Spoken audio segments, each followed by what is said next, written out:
안녕하세요. 이번 시간에는 케라스를 이용해서 CNN 모델링 하는 것에 대해서 설명하겠습니다. 케라스를 이용해서 CNN 모델링을 설명하기 전에 이 장표는 앞에서 몇 번 봤었잖아요. 인공신경망 모형을 정의할 때 연구자가 고려해야 될 사항, 이거 다 외우셨길 바랍니다. 이번 한 번만 더 설명하고 다음에는 이 내용 설명하지 않을 거예요. 그러니까 꼭 외워두셔야 됩니다. 인공신경망 모형을 정의할 때 연구자가 고려해야 할 사항, 첫 번째 레이어의 수와 각 레이어의 누런의 수죠. 이제 앞에서 CNN을 배웠으니까 컨볼루션 레이어의 모두 결정을 해야 돼요. 누런의 수 그리고 컨볼루션 레이어의 가중치의 크기도 결정을 해줘야 돼요.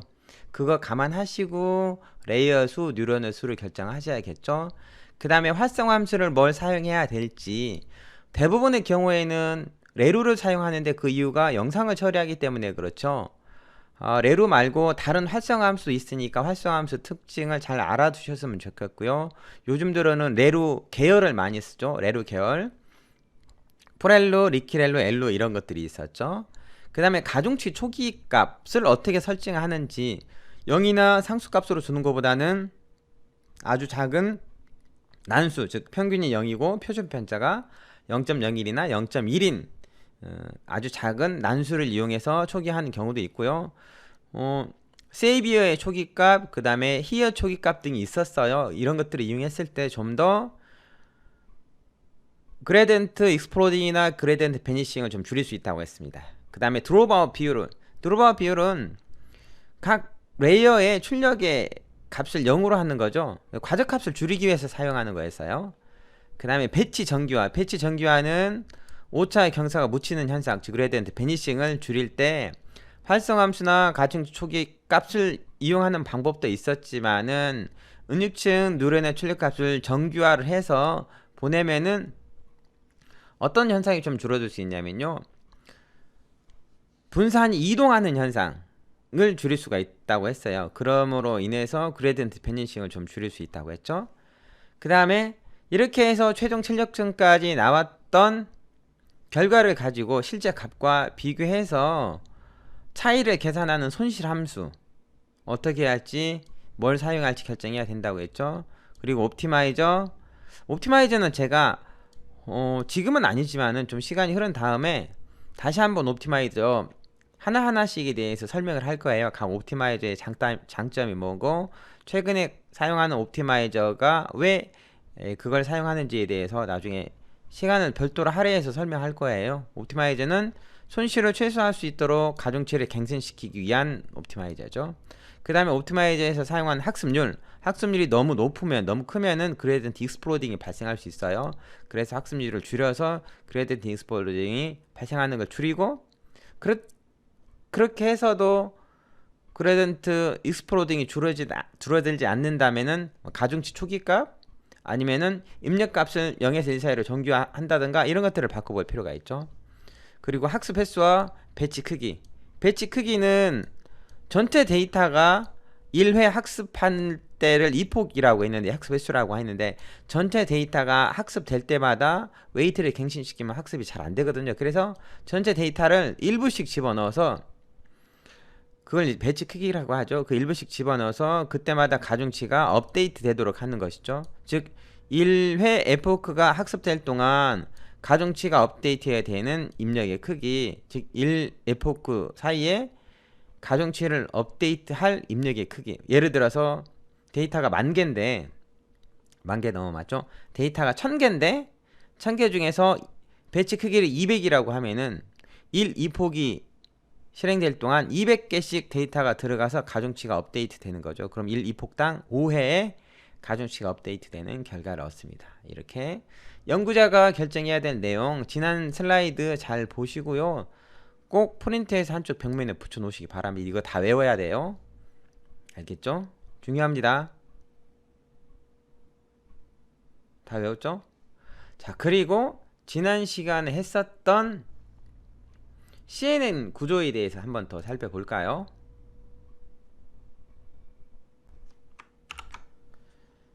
지난 시간에 했었던 텐서플로우를 이용한 CNN 모델링의 CNN 모델링 구성도죠. 20 곱하기 20 숫자 이미지가 전달이 돼서 피처 익스트랙션 레이어 통해서 특징이 추출되는데, 이때 웨이트가 3x3 크기로 각 뉴런마다 만들어지도록 하고, 그거에 이용해서 특징 이미지가 만들어지고, 특징 이미지는 맥스 플링에 의해서 크기가 줄어들고, 이것이 다시 그 다음 레이어에 입력으로 전달돼서 각 뉴런들이 더 많은 웨이트들이 만들어지는 거죠. 이 웨이트들은 뭐라고 했죠? 이 웨이트들은 일종의 영상 처리에서는 필터라고 부르는 것인데요. 영상 처리에서는 보통 연구자가 필터를 직접 만들어 필터를 어떤 영상에 적용시켜 새로운 이미지를 얻는데, 이것은 이미지가 특징을 잘 추출할 수 있도록 웨이트가 인공식량망 알고리즘에 의해서 만들어지는 것이죠. 그러니까 웨이트는 이미지가 분류를 잘 할 수 있도록 필터가 만들어지도록 하는 거예요. 이 필터의 크기는 3x3으로 할 수도 있고 5x5로 할 수도 있겠지요. 자, 각 레이어의 필터들이 베리어블이 어떤 크기로 되는지 잘 이해를 하셔야 돼요.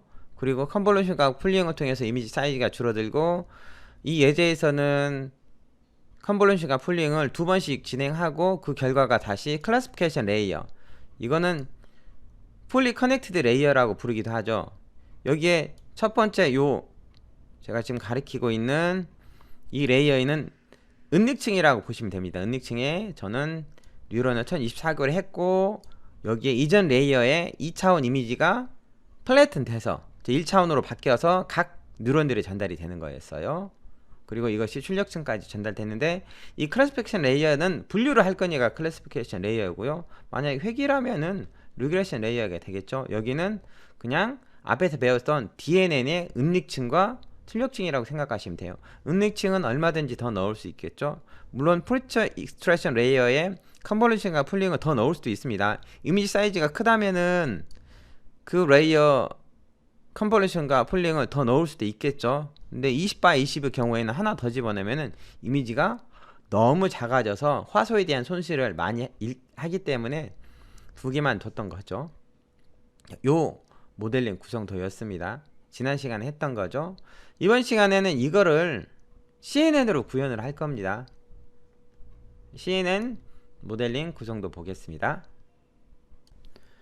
이번 시간에는 케라스를 이용해서 CNN 모델을 구현하는 거라고 했잖아요. 케라스의 컨볼루션 레이어 그리고 풀리 커넥티드 레이어를 화면과 같이 정의를 했습니다. 저는 보시면요, 두 개의 컨볼루션 그리고 풀링 레이어를 만들어 놨죠. 그리고 첫 번째 컨볼루션 레이어는 뉴런을 32개, 그 다음에 가중치 모양은 3x3 크기, 활성화 함수는 레루를 사용할 거고요. 드롭아웃은 10% 하겠습니다. 그리고 풀링은 2x2 맥스 풀링이고요. 두 번째 컨볼루션 레이어에서는 뉴런의 수 64개, 가중치 3x3, 활성화 함수 레루, 드롭아웃 비율은 25%, 그리고 풀링 역시 2x2 맥스 풀링을 사용합니다. 이렇게 만들어진 이미지는 그 다음 풀리 커넥티드 레이어의 은닉층으로 전달되는데요. 이 은닉층에서는 뉴런의 수를 128개만 했어요. 앞에서 텐서플로우로는 1024개 했잖아요. 그렇게까지 많이 안 해도 됩니다. 저는 뉴런의 수 128개, 그리고 은닉층의 활성함수 레루, 은닉층의 드롭아웃 비율 50%, 그리고 그 다음 은닉층을 하나 더 주지 않고요, 바로 출력층으로 내보냈습니다. 출력층의 뉴런의 수는 10개. 왜 10개죠?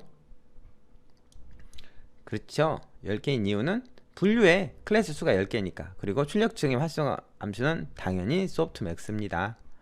그리고 손실 함수는 크로스 엔트로피를 사용할 거고요. 옵티마이저는 아담을 사용할 거예요. 그리고 여기서 모델의 정확도를 이용해서 평가를 하고요. 배치 크기는 128, 그리고 학습 횟수는 200번으로 하겠습니다. 사실 200번까지 학습시키지 않아도 그 전에 충분히 학습되는데요. 일단 200번까지 해 보겠습니다. 그러면 직접 코드를 작성하면서 케라스를 이용해서 CNN 모델을 구현해 보겠습니다. 주피터 노트북을 실행시키세요.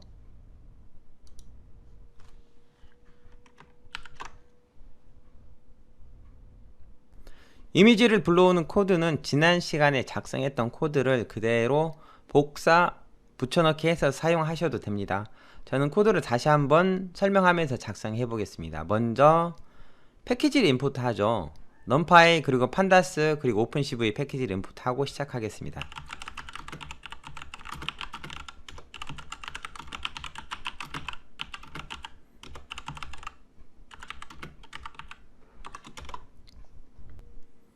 이미지를 각각의 숫자 이미지로 다 자릅니다.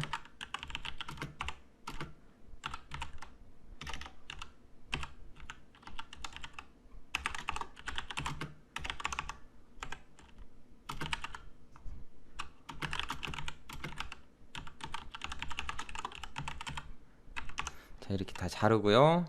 X 데이터는 넘파이 배열로 바꾼 다음에 255로 나눠서 0에서 1 사이로 표준화 시켜줍니다. 이미지 행과 열의 크기는 20x 20이니까 변수로 정의해서 저장해 두고요.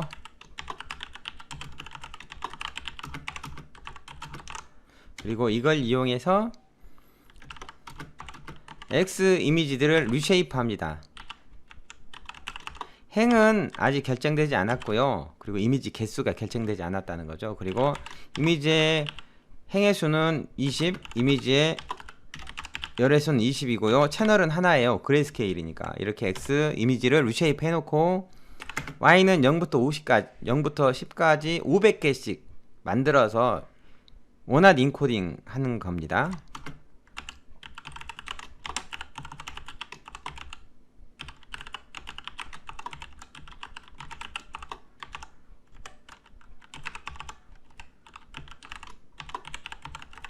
to numpy를 하는 이유는 get dummies 리턴 타입이 데이터 프레임이기 때문에 numpy 배열로 만들어줘야 돼요. 그래서 to numpy 하는 것입니다. 자, 이렇게 x, y 이미지 만들어 놓고 train test 데이터로 나누죠.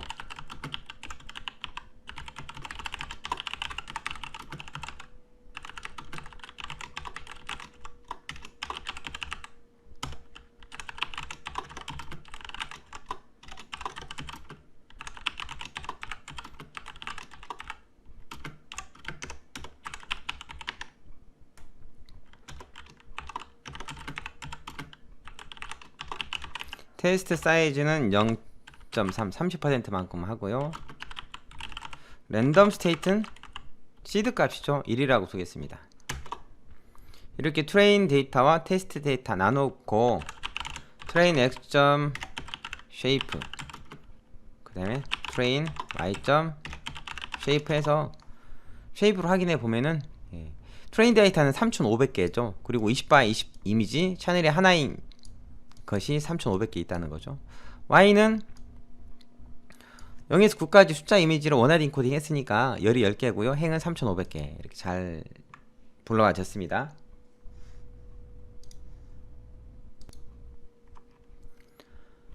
자, 이제 케라스 이용해서 레이어를 정의해 보겠습니다.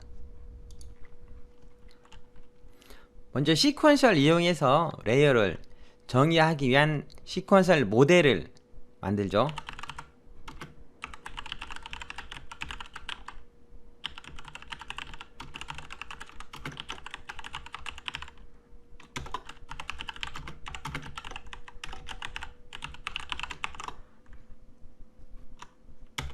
모델을 먼저 생성해 놓고요. 여기다가 add 함수 이용해서 컨볼루션 레이어, 그 다음에 풀링 레이어, 그 다음에 풀리 커넥티드 레이어까지 정의하겠습니다. 정의하기 전에 필요한 클래스들을 먼저 임포트 해 보겠습니다.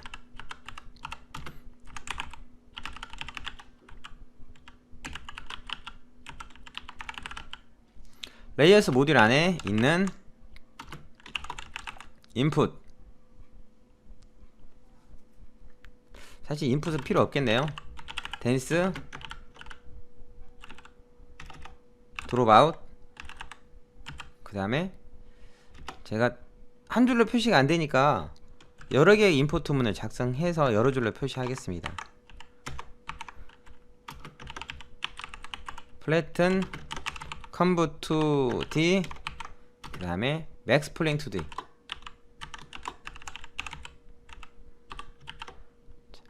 이렇게 임포트를 해놓고요. 그리고 하나씩 추가해 보죠. 모델.add 먼저 첫 번째 컨버루션 레이어를 추가하겠습니다. 컨버 2D 레이어의 뉴런의 수는 32개라고 했죠. 그리고 커널의 크기, 즉 필터의 크기는 3x3이라고 했어요. 커널 사이즈는 3x3. 자, 그리고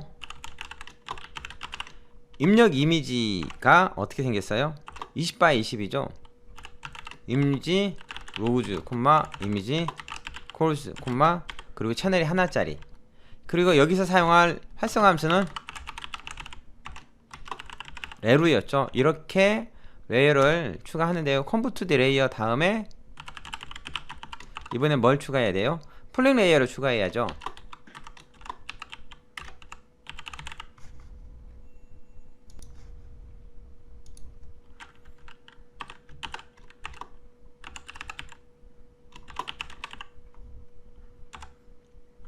풀 사이즈는 2x2로 하고요. 그 다음에 드롭 아웃 추가하죠.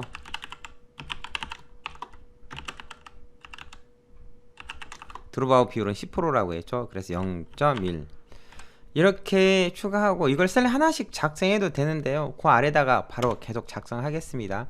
굳이 셀을 다르게 할 필요가 없겠죠. 그 다음에 모델.add 이번에도 컨버2D 뉴런의 수는 64개라고 했죠. 그리고 커널의 크기는 3x3. 그런데 바로 커널 사이즈랑 매개변수 이름 입력하지 않고 3,3이라고 적어도 됩니다. 그리고 활성화 함수는 레루. 이렇게 컨버2D 그리고 폴링을 해야죠. 맥스 폴링 2D 폴 사이즈는 2x2. 그 다음에 드롭아웃 비율 지정하겠습니다. 여기서 드롭아웃 비율은 0.25 25%로 지정하죠. 이렇게 컨버루션 레이어를 지정하고요. 이번에는 폴리 커넥티드 레이어 지정해야죠. 폴리 커넥티드 레이어의 은닉층의 뉴런을 지정하기 전에 드롭아웃한 이 결과를 가지고 1차원으로 만들어줘야죠. 그래서 모델.add 플레이튼 하고요. 이 결과를 은닉층 뉴런이 128개인 곳으로 전달하죠. 이곳의 활성화 함수는 레루. 그리고 모델.add 드롭아웃 비율은 0.5. 그리고 모델.add 댄스 출력층이죠. 출력층은 뉴런의 수 10개. 활성화 함수는 출력층의 활성화 함수는 소프트맥스죠.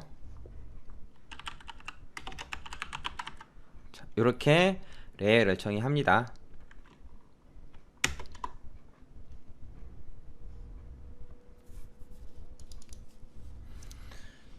이렇게 정의된 레이어가 어떻게 됐는지 한번 그림으로 그려볼까요? 보시면은 컨버루션 레이어, 여기는 뉴런이 몇 개 있어요? 32개. 그 다음에 이것이 맥스 폴링 하죠. 맥스 폴링 2x2 하고요. 이것이 다시 컨버루션 레이어로 전달되죠.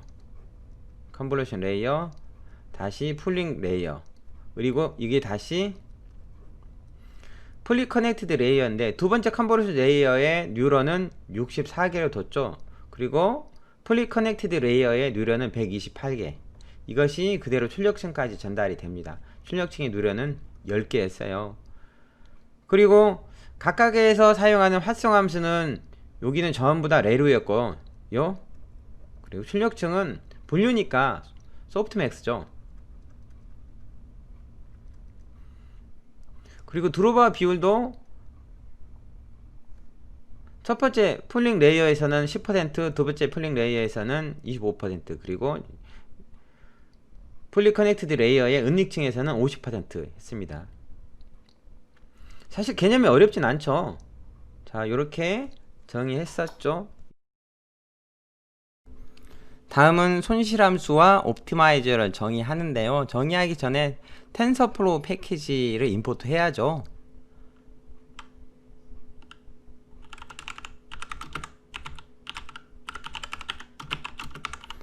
저는 텐서플로우 1점대를 사용하니까 그냥 저기 텐서플로우 STF라고 하고요. 2점대 사용하시는 분도 2점대 그냥 저렇게 불러오셔도 돼요. 왜냐면은 예전에 텐서플로우에서 코드를 작성할 때는 텐서플로우의 그 1점대 코드를 썼는데 저는 지금 케라스의 코드를 작성하잖아요. 그래서 텐서플로우 이렇게만 하셔도 됩니다. 텐서플로우 패키지 가져오고요.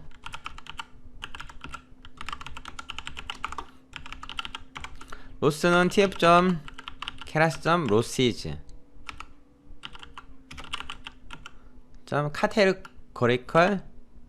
카테고리컬 크로스 엔트로피.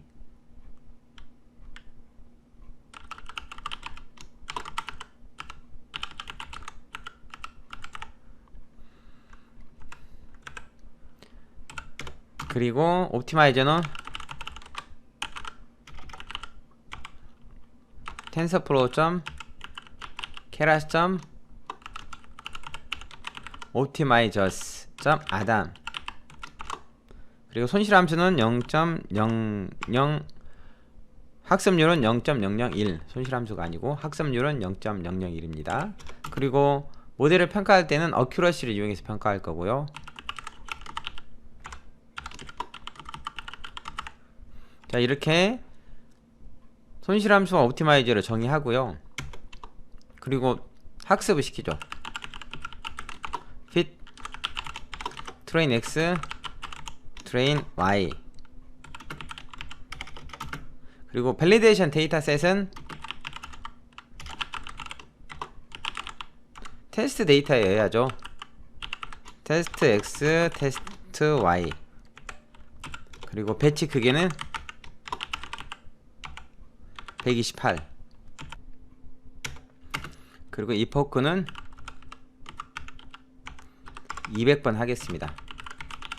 로그는 좀 더 자세하게 보고요. 실행시켜 보겠습니다. 자, 이렇게 학습이 잘 되고 있죠. 굳이 200번까지는 학습하지 않아도 학습이 되는 시점이 있습니다. 좀 기다려 보겠습니다.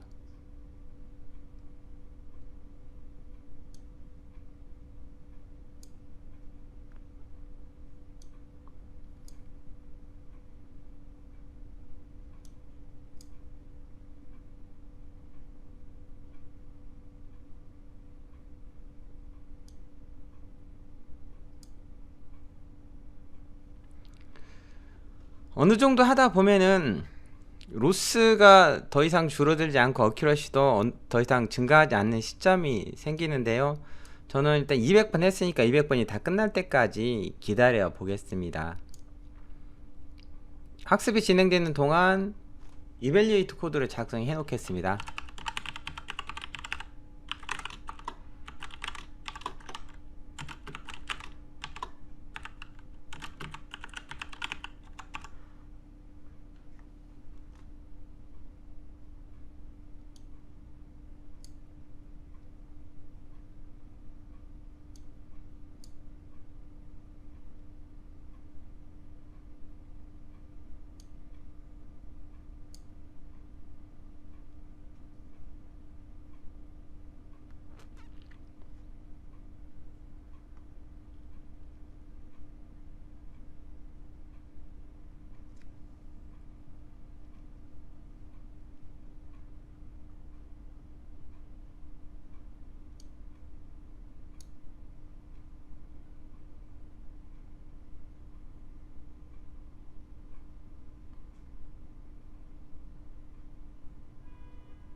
모델이 이렇게 학습되는 동안 중간중간 모델을 저장해 놓으면 더 좋겠죠.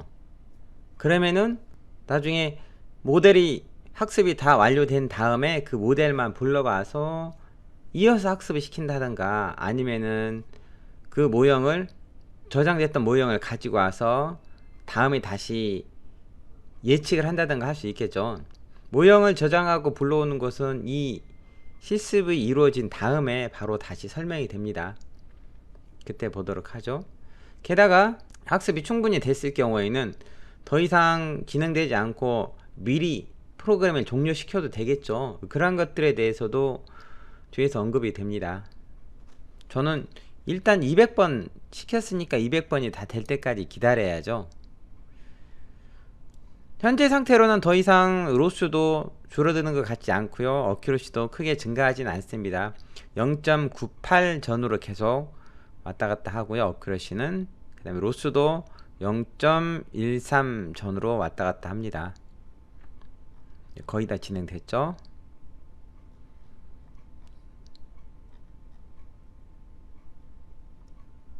자, 이렇게 200번 학습이 다 됐죠. 테스트 데이터 가지고 평가해 보겠습니다.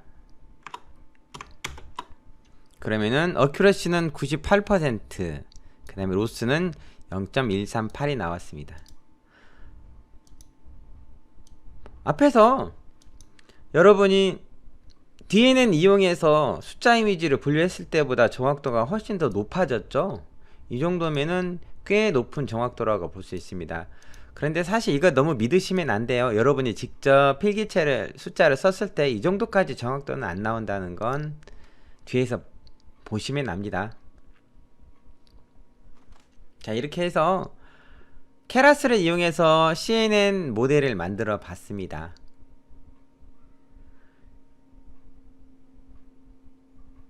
예제 코드는 여러분이 직접 작성해서 실행을 시켜 보시기 바래요.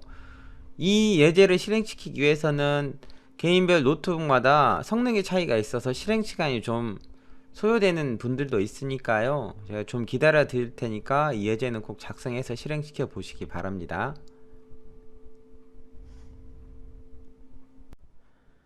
이번에는 모델을 저장하고 불러오는 것에 대해서 설명을 하겠습니다.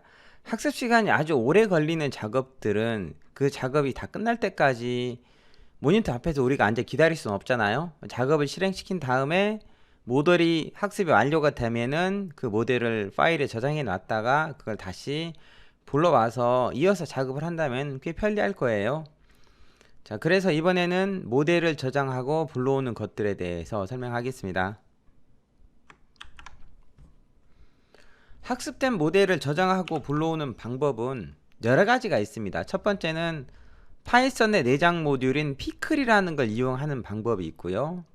두 번째는 텐서플로우나 케라스 등 딥러닝 라이브러리가 가지고 있는 모델을 저장하는 함수들이 있습니다. 이 모델을 저장하는 함수들을 사용하는 방법이 있고요. 또는 콜백을 이용하는 방법입니다. 특히 케라스의 경우에 모델 체크포인트라는 콜백을 이용하면은 학습을 시킬 때마다 모델이 좀 더 좋아질 때마다 그 모델을 매 이폭마다 저장을 시킬 수가 있는 것이죠. 이 세 가지에 대해서 설명하고요. 실제 코드 작성은 케라스의 모델 체크포인트 콜백을 통해서 모델을 저장하는 것에 대해서만 실습을 해보겠습니다. 참고로 저장된 모델을 다시 불러왔잖아요. 그러면 이 모델이 충분히 학습되지 않았을 경우에는 이 모델을 기반으로 해서 다시 학습시켜서 추가적으로 학습시킬 수도 있다는 거예요. 첫 번째, 피클을 이용하는 방법입니다. 여기서 피클링과 언피클링이라고 소개를 했는데요. 피클이라는 모듈에 덤프 그리고 로드라는 함수 이용해서 예측 모형을 파일에 저장하고 불러올 수 있는데요. 이 피클을 이용할 때는 주로 사이킨런을 이용한 머신러닝 모형을 저장하고 불러오는 데 많이 사용을 합니다. 피클을 이용해서 모형을 파일에 저장하고 불러올 수 있는데, 먼저 피클을 임포트 해야겠죠. 임포트 한 다음에 여기서 위드저를 사용했는데요. 파일을 열기 위해서 위드저를 사용한 이유는 파일을 열었으면 작업이 다 끝난 다음에 클로즈 해줘야 되는데, 위드저를 이용하면은 열린 파일이 위드절이 끝나면 자동으로 닫히기 때문에 위드절을 이용했고요.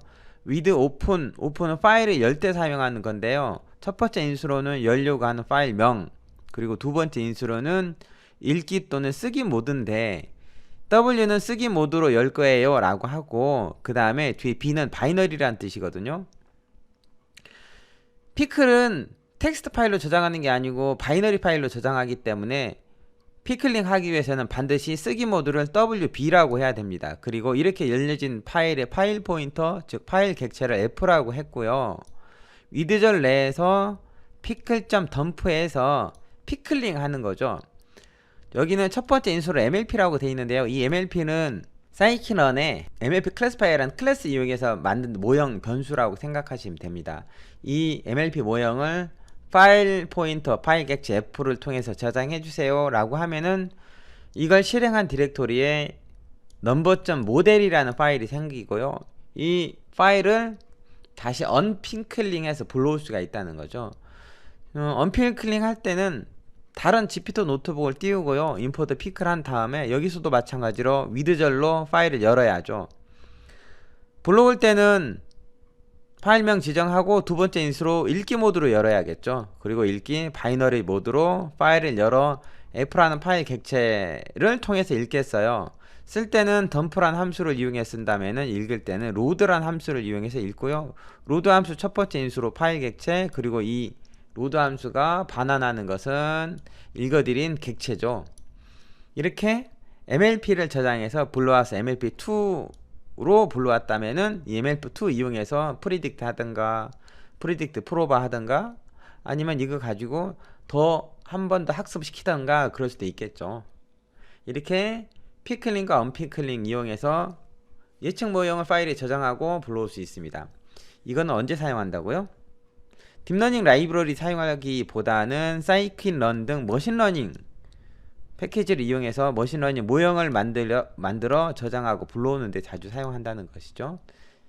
피클링, 언피클링이었습니다.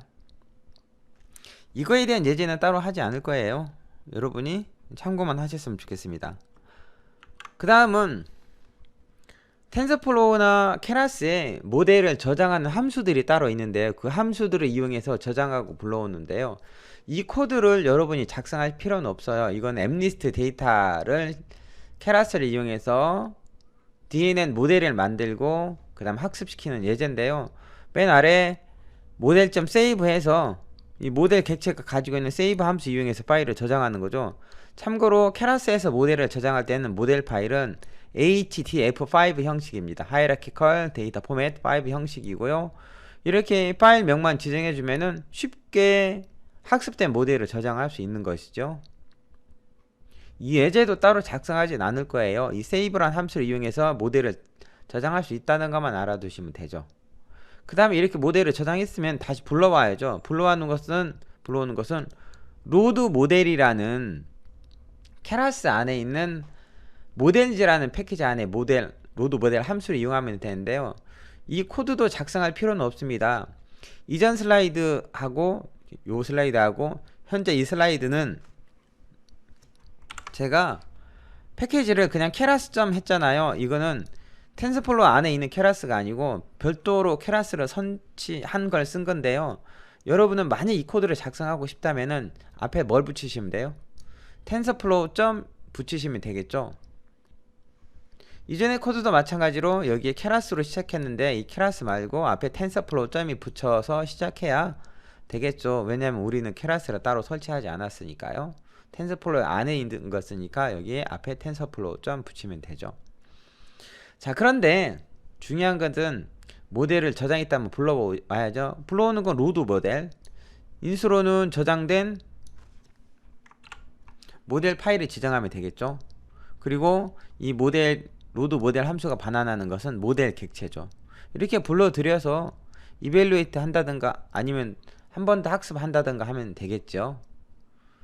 자, 이렇게 케라스에 저장하고 불러오는 함수를 이용하는 방법이 있는데 사실 이 방법도 그렇게 많이 쓰이진 않아요. 모델을 학습시키는 시간이 얼마 안 걸린다면은 이걸 이용해서 저장하거나 불러오는데 보통의 경우에는 모델을 학습하는 시간이 꽤 많이 걸리고 이 폭도 꽤 많을 경우가 많거든요. 그럴 때 사용하는 것이 콜백이라는 것입니다. 콜백 중에서도 모델 체크포인트란 콜백인데요. 그 다음 슬라이드를 보죠. 모델 체크포인트 콜백을 설명하기 전에 먼저 콜백에 대해서 설명해 볼까 합니다.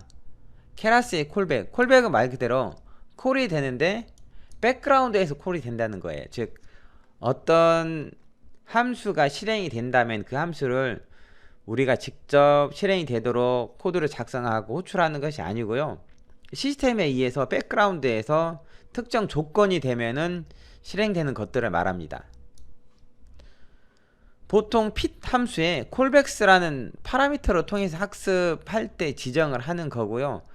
콜백에 대한 자세한 내용은 keras.io.callbacks 들어가면 많이 볼 수 있는데, 이 안에는 콜백들이 콜백, 이거는 직접 사용자 정의 콜백을 만들었을 때 상속받기 위한 클래스고요. 콜백, 그 다음에 베이스 로고 콜백, terminate on nan 콜백, 프로그바 로고 콜백, 히스토리 콜백, 그 다음에 모델 체크포인트 콜백, 얼리 스타핑 콜백, 그리고 러닝 레이트 스케줄러 콜백, 텐서보드 콜백, CSV 로고 콜백, 이런 것들이 있습니다.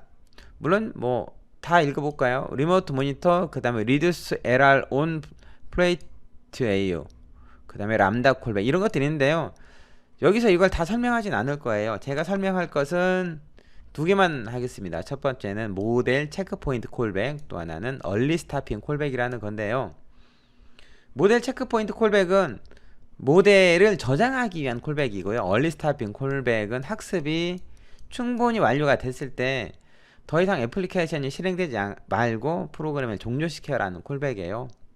그 외에도 히스토리를 남기는 히스토리 콜백, 그 다음에 텐서플로우의 텐서보드를 볼 수 있게 하는 텐서보드 콜백, 그 다음에 CSV 파일로 데이터 로그를 남기는 CSV 로고 콜백 등이 많이 있죠.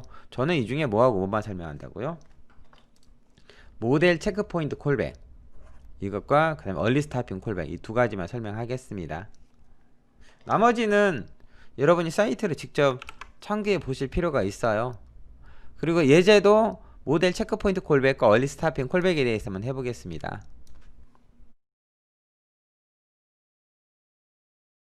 먼저 모델 체크포인트 콜백입니다.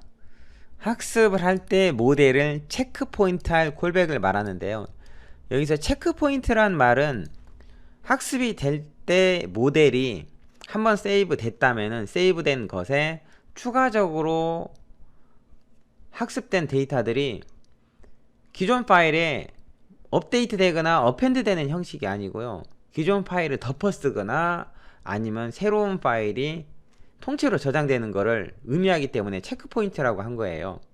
기존에 저장된 모델은 거기에 새로 학습된 것이 어펜드 되는 형식이 아닙니다. 새로 학습된 모델이 있다면은 기존의 개선을 완전히 덮어 쓰거나 새로 만들어야 돼요. 그래서 체크포인트란 말을 썼죠.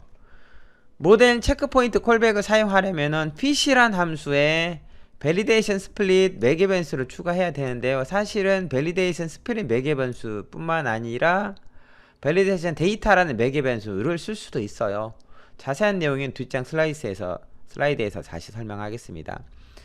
모델 체크포인트 콜백의 클래스 원형인데요, 여기서는 keras.callbacks. 이렇게 나와 있는데 앞에 텐서플로우를 붙여도 되고요, 안 붙여도 되죠. 텐서플로우 안에 있는 keras를 쓰시려면 텐서플로우 점 붙이고, 그렇지 않으면은 이대로만 쓰셔도 됩니다. 체크포인트 콜백의 첫 번째 인수로는 파일의 경로, 체크포인트 파일에 저장할 파일의 경로고요. 그 다음에 모니터는 여기 지금 벨 로스라고 되어 있잖아요. 밸리데이션 데이터의 로스, 손실을 모니터링해서 체크 포인팅 하겠다 이겁니다.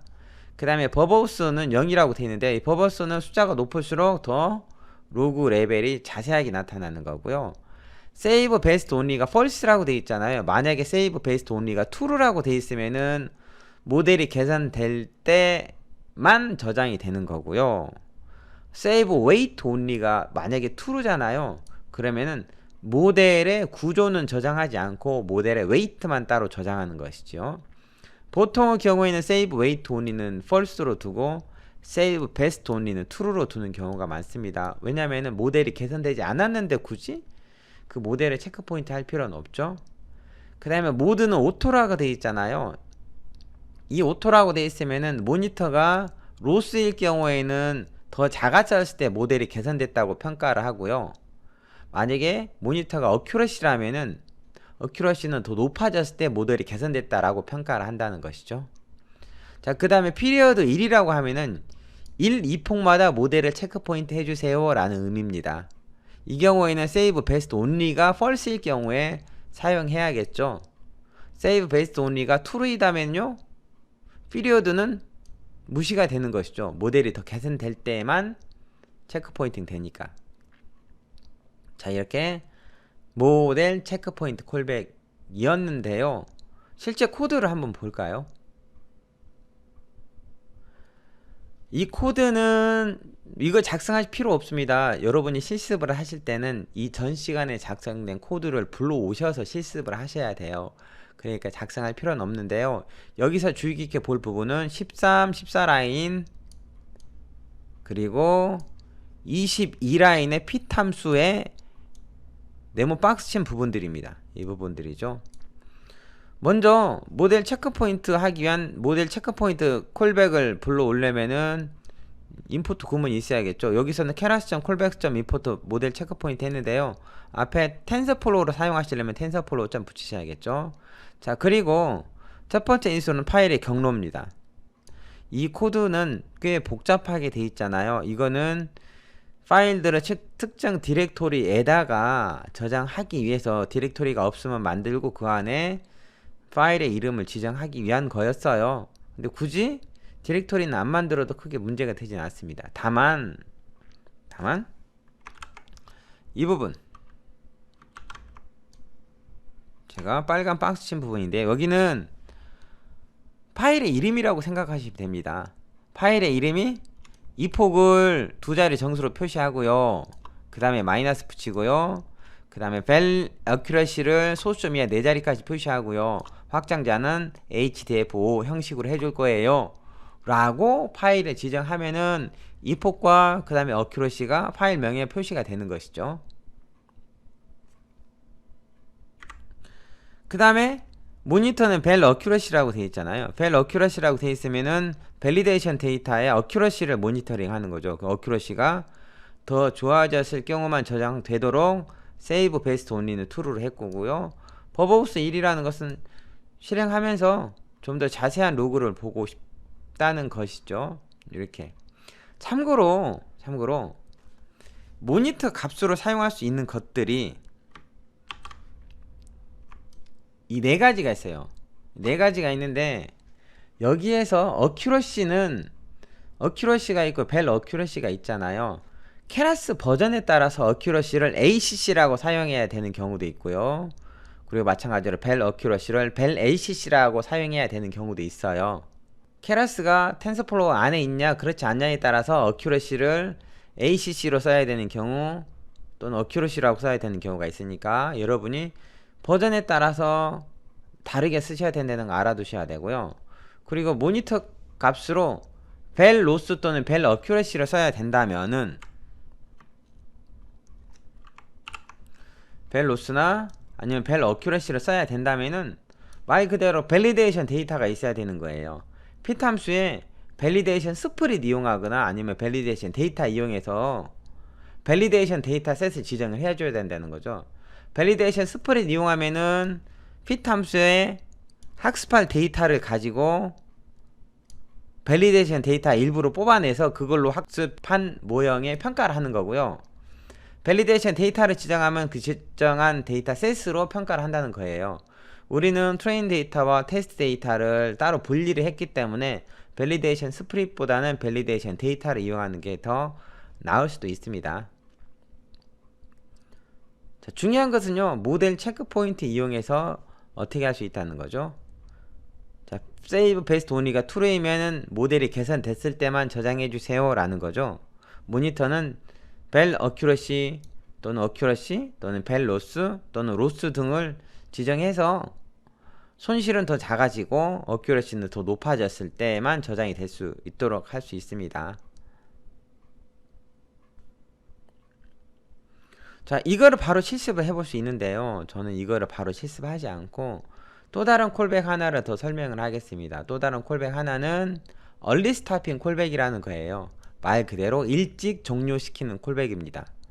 반복문을 돌면서 최고 성능의 모델을 찾았다면은, 그리고 초반에 최고 성능 모델이 찾아져서 그보다 더 좋은 성능 모델이 더 이상 발견되지 않는다면은 학습을 중단시켜야겠죠. 굳이 프로그램이 CPU나 GPU를 계속 점유할 수 있도록 실행이 될 필요는 없습니다. 그때 사용하는 것이 얼리 스타핑이라는 콜백이고요.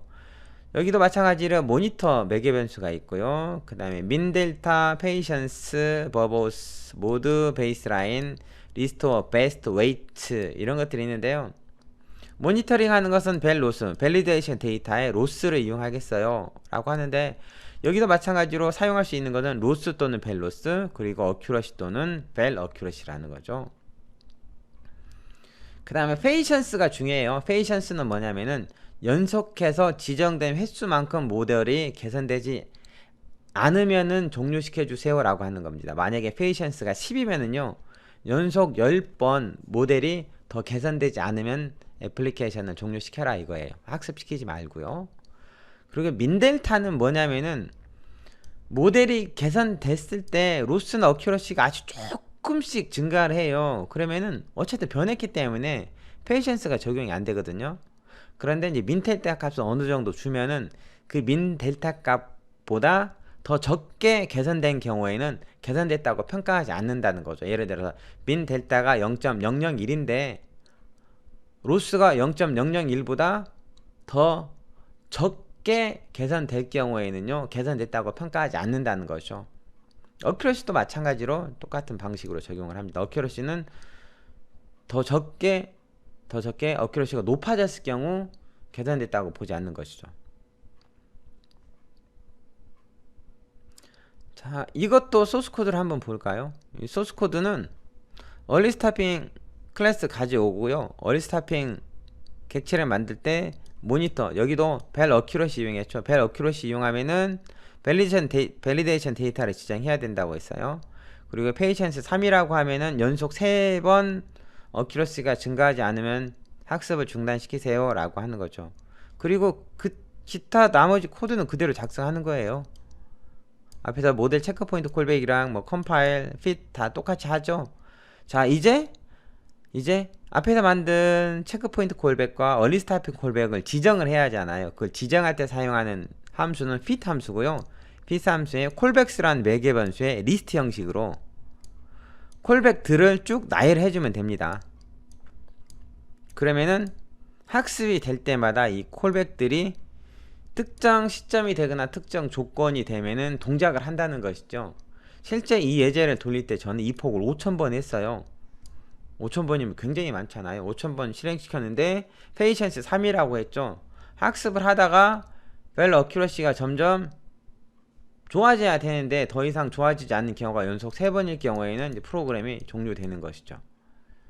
참고로 여기에 지금 벨 어큐러시라고 쓸 경우가 있고요. 벨 ACC라고 쓸 경우가 있는데, 모델을 학습시켰을 때, 즉 fit 함수를 실행시켰을 때 그 로그를 보시면은 벨 ACC로 해야 될지 또는 벨 어큐러시로 해야 될지를 바로 알 수 있습니다. 저는 케라스를 텐서플로우 1.14 안에 있는 걸 사용하거든요. 그래서 저 경우에는 벨 어큐러시가 아니고 벨 ACC, 그리고 어큐러시가 아닌 ACC를 이용해서 모니터 속성을 지정해 줘야 됩니다. 케라스를 별도로 설치해서 사용하실 경우라면요 벨 어큐러시 또는 어큐러시라고 해야 되는데, 이거 여러분이 확인하고 그리고 사용하셔야 된다는 거죠. 이제 얼리 스타핑 콜백, 모델 체크포인트 콜백 실습하기 전에 잠깐 쉬었다 하겠습니다.